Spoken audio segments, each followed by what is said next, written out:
이 시간 함께 은혜 받으실 하나님의 말씀 마태복음 19장 13절로 26절까지 말씀입니다.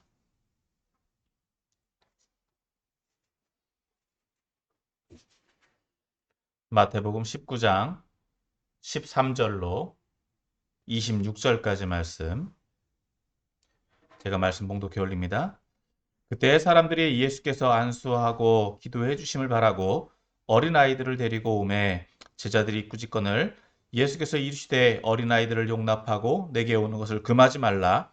천국이 이런 사람들이 것이니라 하시고 그들에게 안수하시고 거기를 떠나시니라.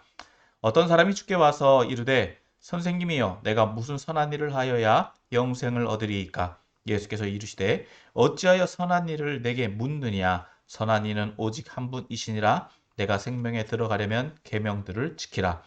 이르되 어떤 계명이오니까. 예수께서 이르시되 살인하지 말라, 간음하지 말라, 도둑질하지 말라, 거짓 증언하지 말라, 내 부모를 공경하라, 내 이웃을 내 자신과 같이 사랑하라 하신 것이니라. 그 청년이 이르되 이 모든 것을 내가 지키었사온데 아직도 무엇이 부족하나이까. 예수께서 이르시되 내가 온전하고자 할진대 가서 내 소유를 팔아 가난한 자들에게 주라. 그리하면 하늘에서 보화가 내게 있으리라. 그리고 와서 나를 따르라 하시니 그 청년이 재물이 많음으로 이 말씀을 듣고 근심하며 가니라. 예수께서 제자들에게 이르시되 내가 진실로 너에게 이르노니 부자는 천국에 들어가기가 어려우니라. 다시 너희에게 말하노니 낙타가 바늘귀로 들어가는 것이 부자가 하나님의 나라에 들어가는 것보다 쉬우니라 하시니 제자들이 듣고 몹시 놀라 이르되 그렇다면 누가 구원을 얻을 수 있으리이까. 예수께서 그들을 보시며 이르시되 사람으로는 할 수 없으나 하나님으로서는 다 하실 수 있느니라. 아멘. 할렐루야. 아멘. 오늘은 거룩한 주일 예배 자리에 나오신 여러분을 환영하고 축복합니다. 아멘. 오늘 함께 읽은 본문 말씀을 통해서 오늘도 예수님의 행하신 사역과 또 가르침을 통해서 함께 은혜를 나누길 원합니다. 오늘 함께 읽은 본문은 크게 세 단락으로 구분될 수 있습니다.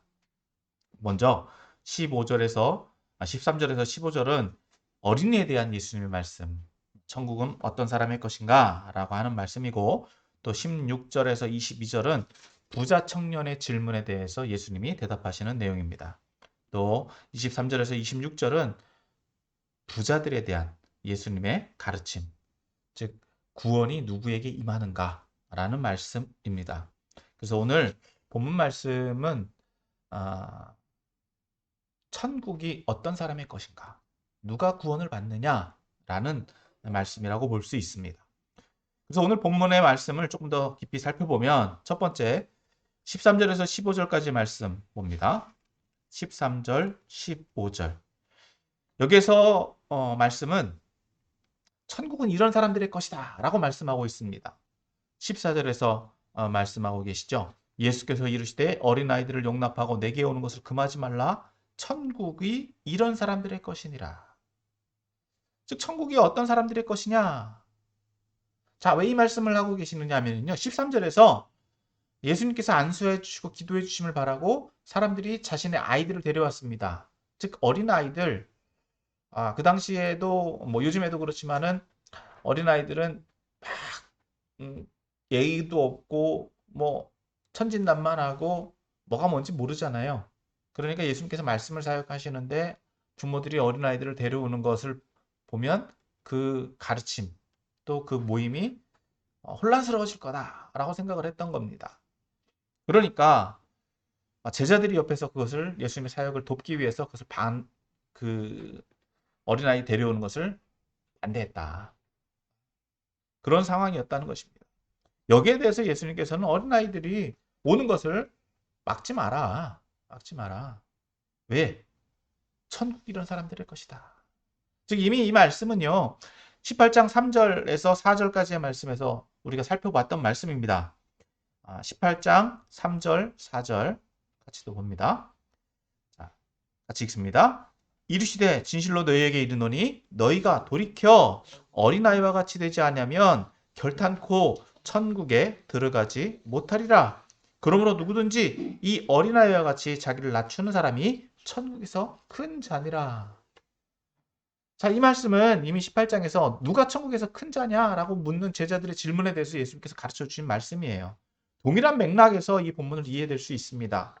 그러니까 예수님은 어린아이가 결코 무시돼서는 안 되고 천국에서도 동일하게 인정받는 사람들이다 라고 말씀하고 있는 것입니다. 그렇기 때문에 이 본문 말씀은 어린이에 대한 존중의 말씀으로 볼 수도 있지만 천국이 어떤 사람들의 것이다. 어떤 사람들의 것이냐라는 말씀으로 이해할 수 있습니다. 자, 두 번째 부자 청년의 질문입니다. 16절에서부터 22절까지의 말씀인데 먼저 16절은 이렇게 시작합니다. 어떤 사람이 와서 예수님께 질문합니다. 선생님이여, 내가 무슨 선한 일을 하여야 영생을 얻으리이까? 16절에서는 이 사람의 신분이 구체적으로 밝혀지지 않고 있지만 20절에서 이 사람의 신분이 대략적으로 나타납니다. 20절, 그 청년이 이르되, 연령이 나오진 않았지만 16절에서는 연령이 나오지 않았지만 20절에서는 이 묻는 사람이 청년이다라고 하는 것을 알 수 있습니다. 자, 이 청년의 질문은 무엇이었다고요? 내가 무슨 선한 일을 하여야 영생을 얻으리까? 자, 어떻게 보면 이 사람이 뭔가 부족함을 느끼고 있다는 것입니다. 그런데 그 사람이 완전히 부족하다? 아니요. 어느 정도 자신이 삶에 대해서 만족스러운 일을 행하고 있었다. 어느 정도 수준이 있다라고 하는 것을 전제합니다. 그런데 자신이 행한 일, 자신의 삶에 대해서 어느 정도 수준을 이루었지만 그럼에도 불구하고 부족하다. 뭔가 불만족스럽다라고 하는 것입니다. 그래서 어떤 것, 자신의 삶에 무엇을 더해야, 어떤 의의를 더해야지 자기가 만족을 누릴 수 있겠고 또 확신을 얻을 수 있겠냐라고 질문하고 있는 것입니다. 자, 이에 대해서 예수님은 그 청년이 자신에 대한 질문의 의도를 파악하시고 이렇게 묻습니다. 즉, 선한 이를 묻고 있는 것, 선한 이가 누구냐라고 하는 것은 예수님을 그래도 좀 어떤 랍비의 수준으로 이해하고 묻고 있다. 그래서 예수님은 어떤 인간적인 이해 수준에서 대답을 해주십니다. 자, 17절입니다. 예수께서 이르시되 어찌하여 선한 이를 내게 묻느냐? 선한 이는 오직 한 분이시니라. 내가 생명에 들어가려면 계명들을 지키라. 즉, 이 말씀은요, 보편적인 말씀이에요. 네가 나를 그냥 어떤 훌륭한 랍비 정도로 보니까 나도 대답해 줄 수 있는 말, 내가 알고 있는 말 해줄 수밖에 없다. 선한 분은 누구밖에 없다? 하나님 한 분밖에 없다. 그러면 하나님이 가르쳐 주신 말씀은 뭐냐? 계명이지 않느냐? 그 계명들을 지켜라. 당연한 것 아니냐? 이렇게 말씀하고 있는 거예요. 그러니까 18절에서 보면 이렇게 이 청년은 또 반문하죠. 어느 계명이오니까? 이것은 계명의 우선순위를 묻는 것이 아니라 그러면 어떤 계명들, 당신이 생각하기에 어떤 계명들을 내가 더 해야 되겠습니까? 어떤 계명들을 더 잘 행해야 됩니까? 라고 묻고 있는 것입니다. 자, 그러니까 예수님은 이렇게 또 대답을 하시죠. 18절에서부터 계속 말씀 19절까지 봅니다. 자, 살인하지 말라, 간음하지 말라, 도둑질하지 말라, 거짓 증언하지 말라, 내 부모를 공경하라, 내 이웃을 내 자신과 같이 사랑하라 하신 것이라. 여기서 보면 19절에서는 내 이웃을 내 자신과 같이 사랑하라 하신 것이라 라고 하는 말씀은 좀 추가적인 말씀, 좀 더 확장된 말씀이기도 해요. 왜냐? 이 앞에 있는 말씀들은 우리가 잘 아는 말씀이죠. 십계명의 말씀입니다. 두 돌판의 말씀 가운데 첫 번째 돌판에는 대신 하나님에 대한 계명이라고 한다면 두 번째 돌판에 있는 계명은 인간관계에 관한 계명입니다. 그러니까 오늘 이 예수님께서 말씀해 주신 계명의 내용들은 두 번째 계명, 두 번째 돌판에 있던 말씀들, 그 가운데 이제 이 모든 말씀들을 축약하고 있던 것들이 뭐라고요? 내 이웃을 내 자신과 같이 사랑하라 하신 것이라. 즉, 두 번째 돌판의 모든 한마디로 말하는 두 번째 돌판에 있는 내용들을 한마디로 축약한다면 내 이웃을 내 자신과 같이 사랑하라 하신 것이다. 즉, 이것은 레위기에 있는 말씀이기도 하죠. 자, 그러니까 이 계명들도 이 청년이 몰랐던 거다? 아니죠. 알고 있던 것이다라고 하는 것입니다. 자, 20절 말씀 또 봅니다. 같이 읽습니다. 시작. 그 청년이 이르되 이 모든 것을 내가 지키어 싸운데 아직도 무엇이 부족하니까. 좀 말이 이 청년의 입장에서는요. 좀 굉장히 어떻게 보면은 그 당시 이 청년의 입장에서는 당연한 말이에요. 왜? 사실 우리에게 이제 조금 이따 적용해 보겠지만 우리가 이것을 어기는 사람이 있습니까? 어기려고 하는 사람이 있습니까? 이것은 인간적인 도덕법에서도요, 인간적인 세상법에서도요, 거스르는 법이에요. 범법자가 되는 것입니다. 그러니까 이 청년의 입장에서는요, 이것을 어긴 적이 없습니다. 이것을 거스른 적이 없다는 거예요. 그러니까 당연히 뭐라고 대답할 수밖에 없다? 이 모든 것을 내가 지켰습니다. 안 어겼습니다라고 하는 거예요. 지켰다라고 하는 것보다 어긴 적이 없습니다. 그러면 이 청년은 자기에게 더 이야기합니다. 자기 입장에서 자기 수준에서 얘기합니다. 내가 뭘 더 해야 됩니까? 무엇이 부족합니까? 자, 예수님은 21절에서 이렇게 대답하시죠. 같이 읽습니다. 시작. 예수께서 이르시되 내가 온전하고자 할진대 가서 내 소유를 팔아 가난한 자들에게 주라. 그리하면 하늘에서 보화가 내게 있으리라. 그리고 와서 나를 따르라 하시니. 자, 20절에서는요. 내가 이 계명들 하나님의 말씀들을 어긴 적이 없습니다. 그렇죠? 자, 그런데 예수님은 뭐라고 말씀하신다고요? 온전하고자 한다면. 즉, 이 청년이 처음부터 물었던 질문, 영생을 얻고 어떻게 해야 영생을 얻겠습니까? 라고 하는 이 질문에 대해서 예수님은 분명하게 대답을 해주시는 거예요. 영생은 어떻게 얻는다? 온전해진다. 온전해져야지만. 네가 바라는 것은 온전해지는 건 아니겠느냐. 그러니까 온전해지려면 어기지 않는 것에서 멈추지 말고 어떻게 하라? 행하라. 더 과격하게, 과감하게 행하라라고 하는 것입니다. 근데 그 과감하게 행하는 것이 뭐라고요? 내 소유를 팔아 가난한 자들에게 주라. 즉 세상에서 내가 가지고 있는 것을 버리면, 즉 나누면 무엇을 넣는다고요? 하늘의 것을 넣는다. 굉장히 역설적인 겁니다. 하늘의 것을 얻기 위해서는 무엇을 포기해야 된다? 세상 것을 포기해야 된다. 가진 것을 내놓으라는 거예요. 어떻게 보면은 세상 것을 통해서 하늘 것을 사는 것처럼 여겨지기도 합니다. 근데 이것은 아니죠. 포기할 때 얻어지는 거예요. 산다라고 하는 표현이 아니라 포기함으로 나눠주는 것 아니겠습니까? 자신의 것을 나눠주고 하늘의 보화를 얻는 것. 그런데 여기서 우리가 핵심적으로 봐야 되는 것은 중요한 것은요. 두 번째 단락입니다. 그리고 와서 나를 따르라. 물질을 나누는 것이 먼저 이기는 합니다만 제일 중요한 건 예수님이 지금 말씀해 주시고 있는 내용 중에서 제일 중요한 건 뭐라고요? 예수님을 따르는 데 있다는 거예요. 물질에서 우리는 벌써 어떻습니까? 예, 마음이 참 부담을 느껴요. 참 오늘 본문의 말씀은요. 너무나도 우리의 상황과 맞닿아 있습니다. 자, 이 청년의 반응을 보면 알 수 있습니다. 22절 말씀입니다. 22절 같이 읽습니다. 시작. 그 청년이 재물이 많음으로 이 말씀을 듣고 근심하며 가니라. 재물이 많았대요. 부자였대요.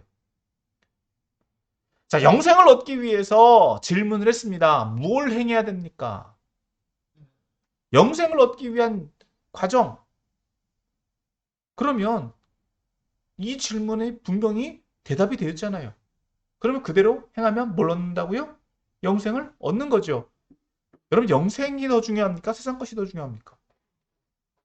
가치적으로 보면 영생이 더 중요하죠. 근데 우리는요, 이 청년도 무엇 때문에 매였다고요? 물질 때문에 매였다는 거예요. 그런데 예수님의 이 말씀은 잘 보면은요, 예수님의 말씀에 순종하느냐, 순종하지 않느냐예요.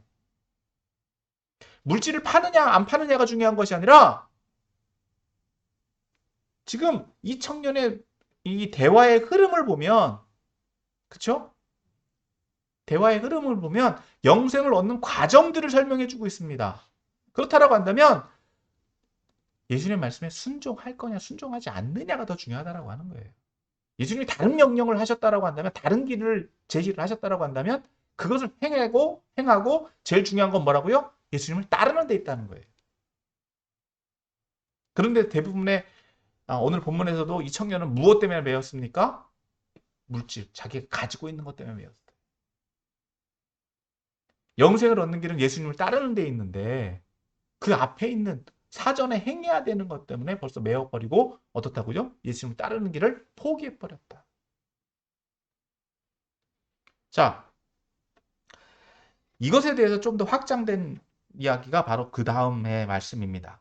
자, 23절에서 26절까지 말씀 또 봅니다. 자, 23절 같이 읽습니다. 시작. 예수께서 제자들에게 이르시되 내가 진실로 너희에게 이르노니 부자는 천국에 들어가기가 어려우니라. 자, 24절도 같이 읽습니다. 시작. 다시 너희에게 말하노니 낙타가 바늘기로 들어가는 것이 부자가 하나님의 나라에 들어가는 것보다 쉬우니라. 자, 예수님 뭐라고 말씀하시고 계시냐면은 부자는 천국에 들어가기가 어렵다라고 말씀하고 계시고, 또 그 연이어서 자, 낙타가 바늘기로 들어가는 것이 부자가 하나님 나라에 들어가는 것보다 쉽다. 즉, 이 낙타가 바늘기로 들어간다라고 하는 것은 그 당시에 속담이에요. 속담. 예, 코끼리를 바늘기로 집어넣는다라고 하는 것과 같은 것. 이거 속담. 그러니까 이것은 불가능하다라고 하는 것보다 어렵다라고 하는 것을 과장되게 표현하는 것이다. 그러니까 이 말씀은요, 완전한 불가능을 얘기하는 것은 아니다라고 하는 거예요. 그러면 25절에서 이렇게 이야기하죠. 제자들이 어떻게 이야기하느냐? 25절 같이 읽습니다. 시작. 제자들이 듣고 몹시 놀라 이르되 그렇다면 누가 구원을 얻을 수 있으리까? 물론 불가능으로 이해해도 상관은 없습니다. 그런데 그러니까 제자들도 어떻다고요? 부자도 이 말씀을 잘 이해를 해보면 부자도 구원을 얻기 어렵다라고 한다면 우리 같은 사람들은 어떻게 구원을 얻겠느냐는 거예요. 여러분, 부자에 대한 여기서의 관점을 한 번 더 살펴보면 부자에 대해서 부정적인 관점이 있는 것 같습니까? 아니면 부자에 대한 어떤 긍정적인 관점이 있는 것 같습니까? 좀 우리가 가지고 있는 정서를 보면 부자는 다 못된 사람, 나쁜 사람 이런 정서가 조금 만연돼 있어요. 근데 저는 그거를 좀 우리가 좀 내려놔야 돼요. 왜? 이게 역설적인 거거든요. 사람들은 다 부자가 되기를 원합니까? 원하지 않습니까? 원하죠. 그런데 자기가 부자가 아니라서 남이 부자 된 거를 그러니까 남이 부자다라고 한다면 그 부자를 어떻게 본다고요? 부정적으로 보는 경향들이 있어요. 자기는 부자가 되고 싶으면서. 그러니까 부자인 남은 욕하면서 자기가 부자가 되면 욕먹는 건 싫어해. 이게 참 모순된 거예요. 그 당시 유대 사회에서는요, 부자를 어떻게 봤느냐? 좋게 봤어요. 왜? 부자는요, 복 받은 사람이에요. 하나님의 축복의 결과. 우리도 그렇게 얘기하잖아요. 좀 자랑스럽게. 나 이런 복을 받았습니다. 부자 됐습니다. 근데 우리 정서에는 사촌이 땅을 사면 배가 아파요. 쟤는 뭐가 더 잘나가지고 저렇게 부자가 됐냐. 나는 안 됐는데. 이게 사람의 못된 성품이라는 거예요. 그러니까 이건 우리 입장이고요. 오늘 본문으로 다시 돌아가서 보면 제자들이 그 당시의 상황에서 보면 부자들은 복 받은 사람입니다. 복 받은 사람이기 때문에 복 받은 만큼 또 뭘 하느냐? 구제도 많이 해요. 부자들은 그러한 책임이 있습니다. 의무가 있습니다. 그래서 많은 것들을 나눠야 돼요. 그런데 거기다가 부자들은 자기 시간 여유가 있잖아요. 그러니까 뭘 했느냐? 율법을 또 연구를 합니다. 이 바리새인들이 그래서 좀 돈이 많았던 거예요. 오늘 이 왔던 청년도 마찬가지예요. 율법을 잘 지킬 수밖에 없었던 것. 예. 여러분 도둑질을 누가 합니까? 돈 있는 사람이 도둑질을 할까요? 돈 없는 사람이 도둑질을 할까요? 개연성으로 본다면 돈 없는 사람이 뭐 생계를 위해서라도 뭔가 도둑질을 할 수 있는 가능성이 더 커요. 그리고 가정 환경을 보더라도 어떻습니까? 부자들의 가정 환경이 더 편합니까? 가난한 사람들의 가정 환경이 더 편합니까? 인격적으로 보더라도. 사람들이 옥죄이다 보면은요, 사람들의 인성이 조금 좀 더 나빠지는 경향들을 보게 돼요. 그러니까 부자들을 보면 여유 있고 율법을 연구하고 그러니까 좀 더 존경스러운 사람들로 보여졌다는 것입니다. 그런데 그런 사람들이 구원을 받기가 어렵다. 왜요? 오늘 본문에서 보면 이 사람들은 무엇에 배어 있다? 율법을 연구하고 도덕적으로 살기를 원하지만 궁극적으로는 무엇을 추구하지 않는다? 하나님 나라를 추구하지 않는다. 하나님 나라를 추구하려고는 하지만 그 실천적인 삶을 살아내지를 못한다. 그러니까 제자들이 볼 때 저 사람들도 저렇게 어렵다라고 한다면 하층민, 가난한 사람, 부족한 사람들은 오죽하겠느냐라고 하는 거예요. 자, 여기에 대해서 예수님은 뭐라고 대답하시느냐? 26절 같이 읽습니다. 시작. 예수께서 그들을 보시며 이르시되 사람으로는 할 수 없으나 하나님으로서는 다 하실 수 있느니라. 이 말씀이 굉장히 중요한 겁니다. 사람으로는 할 수 없으나 즉 사람의 기준과 사람의 어떤 생각으로는 할 수 없다. 기준이 어디 있다고요? 사람의 기준이 아니다라고 하는 거예요. 그러니까 누가 기준이다? 하나님이 기준이다. 인간적으로는 아무도 구원받을 수 없습니다. 그러나 구원은 누굴 통해서 얻는 것이다? 하나님이 주시야만 된다는 거예요. 그러니까 부자를 안 좋게 볼 것이 아니라 부자가 구원받는 건 불가능한 것이 아니라 어떻다고요? 가능하다라는 전제가 말씀이다라고 하는 거예요. 부자도 가능하다. 어떨 때? 하나님의 말씀대로 행할 때. 하나님의 말씀대로 행할 때. 이게 오늘 본문 말씀을 우리가 잘 봐야 돼요. 그럼 이 말씀을 오늘 우리에게 조금 더 적용해 보길 원합니다. 앞에서 조금 더 말씀을 나눴지만 조금 더 우리의 삶에서 조금 더 적용해 보면 첫 번째, 그럼 하나님 나라에 들어가는 조건은 무엇이냐는 거예요. 어떻게 하나님 나라에 들어갈까? 자, 똑같이 우리도 이렇게 질문할 수 있을 것입니다. 어떻게 해야 영생을 얻을까요? 어떻게 해야 구원을 얻을까요? 어떻게 해야 된다고요? 첫 번째, 어린아이와 같아야 된다. 어린아이와 같아야 한다. 우리가 이미 말씀을 통해서 살펴봤듯이 어린아이 같다는 것은요, 천방지축을 해야 된다? 무분별해야 된다? 그걸 의미하는 것이 아니라 어떤 의미? 순수해야 된다는 거죠. 천국을 사모해야 된다는 거예요. 하나님 나라를 정말 순수하게 사모해야 된다. 어떤 가치를 가지고 사모하는 것이 아니라 어떤 조건적인 것으로 사모하는 것이 아니라 어떤 보상의 의미보다도 하나님 나라를 정말 사모하는 순수한, 좀 어떻게 보면 좀 단순하게 하나님 나라를 받아들일 수 있어야 된다라고 하는 거예요. 천국에 대해서 이야기를 하다 보면은요, 믿으면 갑니다라고 이야기하면 그런 게 어딨냐요, 사람들은. 다 어떤 보상, 어떤 조건, 뭘 잘해야지 되는 줄 알아요. 근데 우리가 이미 말씀을 통해서 살펴봤지만요, 우리의 노력으로 하나님 나라에 간다? 아닌 거예요. 사람의 기준으로서는요, 천국에 갈 수 있는 사람 아무도 없습니다. 오직 기준은 누구에게? 하나님의 기준에 합합니다. 그러니까 천국에 대한 사모함, 천국에 대한 기대, 천국에 대한 바람, 천국은 있다라고 하는 것, 그런 확신이 있어야 된다라고 하는 것입니다. 마찬가지로 이에 대한 반대로는요, 지옥도 있다는 거예요. 근데 참 희한하죠. 왜냐? 당신 지옥 갑니다 라고 이야기하면 듣기 싫어해요. 근데 당신 천국 가세요 라고 하면 더 싫어해요. 이거 어떻게 하자는 거예요? 당신 천국 갈 수 있습니다라고 하면 좋아해야 되고 사모해야 되고 바라야 되는 것 아니겠습니까? 천국 아니면 지옥인데 둘 다 싫다는 거예요. 그럼 영원히 살기를 원하는 건가? 근데 영원히 살 수는 없잖아요. 그럼 차라리 이 땅에서 살면서 천국을 누리면서 살든지. 근데 천국도 못 누리고 어쩔 수 없이 살아가는 것처럼 지옥의 삶을 살아가는 것. 세상이 참 안타깝습니다. 그럼 두 번째,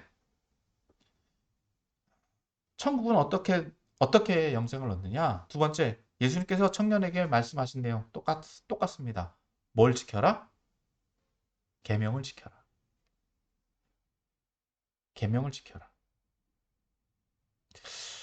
앞에서 보면 앞에 있는 첫 번째 말씀은 하나님과의 관계, 하나님을 믿는다라고 한다면, 믿는 것이다라고 한다면, 천국을 사모하는 건 하나님 계시고 하나님을 믿는 것을 의미한다라고 한다면, 두 번째 계명, 두 번째 예수님의 말씀은 뭘 행하라?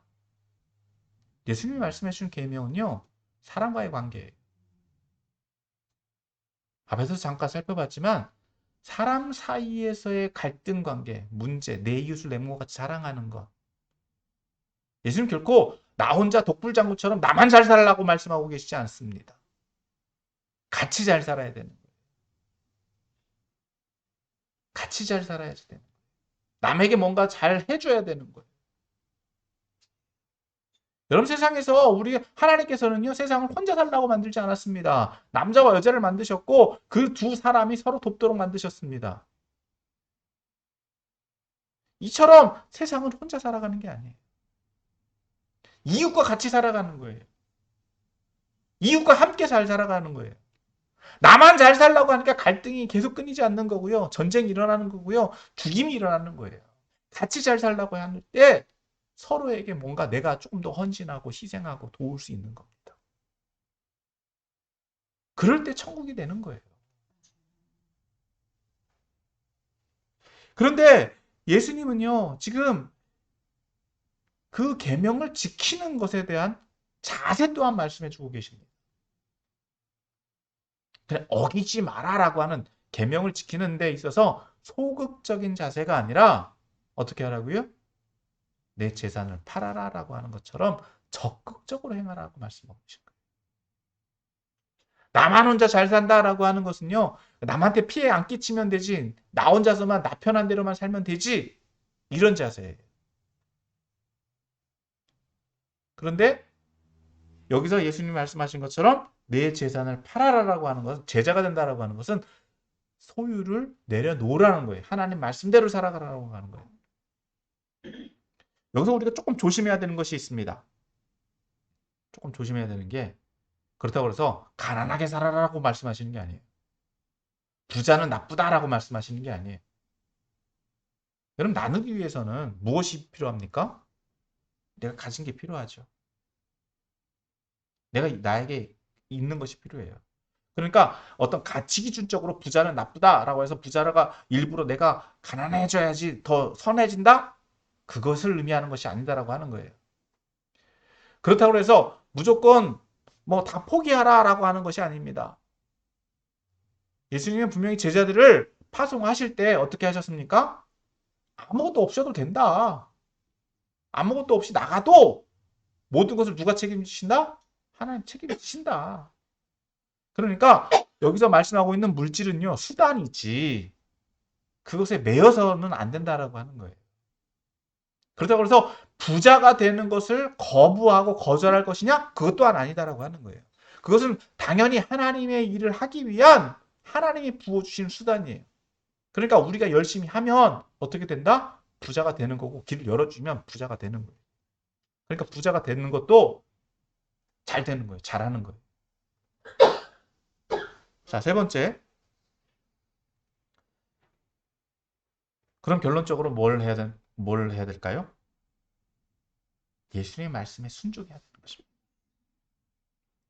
앞서 말씀드린 것처럼 이 청년에게 말씀하신 것처럼 뭘 하라고요? 내 재산을 팔아 가난한 자들에게 나눠줘라. 이건 예수님의 명령이에요. 어떻게 보면 예수님을 따라가는 데 있어서 예수님의 첫 번째 명령이에요. 그리고 나를 따르라라고 하는 것. 그러면 그 명령에 순종할 수 있는, 어디까지 순종할 수 있느냐는 거죠. 영생을 얻기 위한 더 중요한, 귀중한 것을 얻기 위한 수단이 있는데, 그것을 얻기 위해서는 뭐라고요? 내가 지금 가지고 있는 것을 포기할 수 있어야 된다라고 하는 것입니다. 완전히 포기해요. 왜? 예수님의 제자로, 예수님 것으로 바뀌어지는 거니까. 그것을 포기하지 못하면 여전히 우리는 어떤 방식으로밖에 살 수밖에 없다? 내 방식으로밖에 살 수 없다는 거예요. 이것이 지금 말하고 있는 것은 물질만을 이야기하는 것이 아닙니다. 우리가 가지고 있는 가치관, 사고방식, 생활 방식, 모든 것을 말하는 거예요. 그러니까 어떻게 하라는 거예요? 나를 완전히 벗어버려라는 거예요. 그러니까 온전히 예수님 말씀에 순종하라. 온전히 예수님을 따를 수 있어야 된다. 그렇지 않으면 어떻다고요? 여전히 이 청년이 물질에 매여서 살아가듯이 우리는 세상에 매여서 살 수밖에 없다는 거예요. 여전히 우리의 인격적인, 인간적인 내가 가지고 있었던 약점, 내가 가지고 있었던 어떤 본성적인 뭐라 그럴까요? 그런 내가 놓지 못하는 것들, 내가 중요시하게 생각하는 것들, 그런 것들 때문에 예수님 온전히 따르지 못한다는 거예요. 그러니까 예수님을 따라갈 때, 예수님 온전히 따라갈 때 어떻다고요? 천국에 들어가게 돼요. 자, 오늘 말씀을 정리합니다. 오늘 말씀은 어린 아이들로부터 시작했죠. 자, 마지막에서 예수님을 따르는 것처럼 예수님을 어떤 방식으로 따라야 된다? 연결해보면 어린아이와 같이 따라야 된다. 순수한. 천국에 들어가기 위해서 따라간다?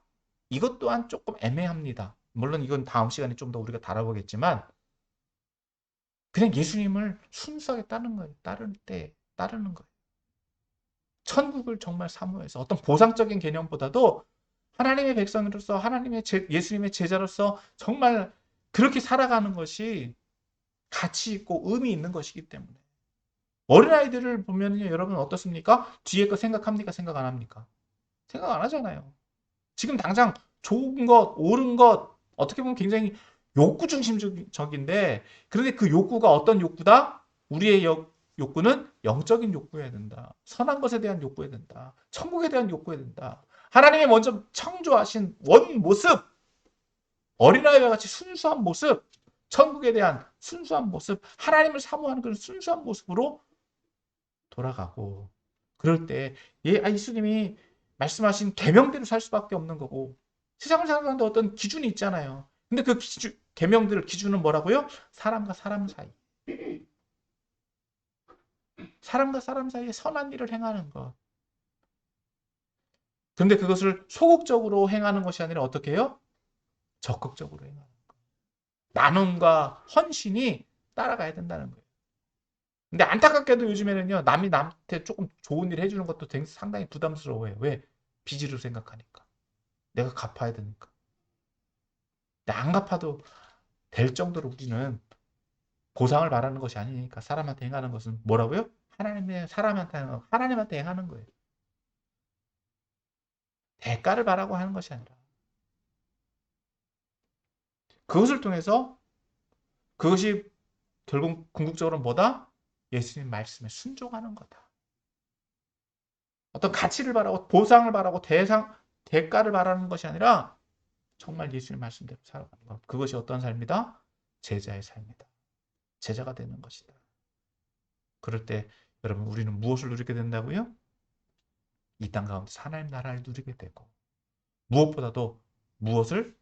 하나님 나라에 들어가는 천국을 소유하게 되는 줄 믿으시고 그런 삶을 살게 되시는 여러분들 다 되시기를 예수님의 이름으로 축원합니다.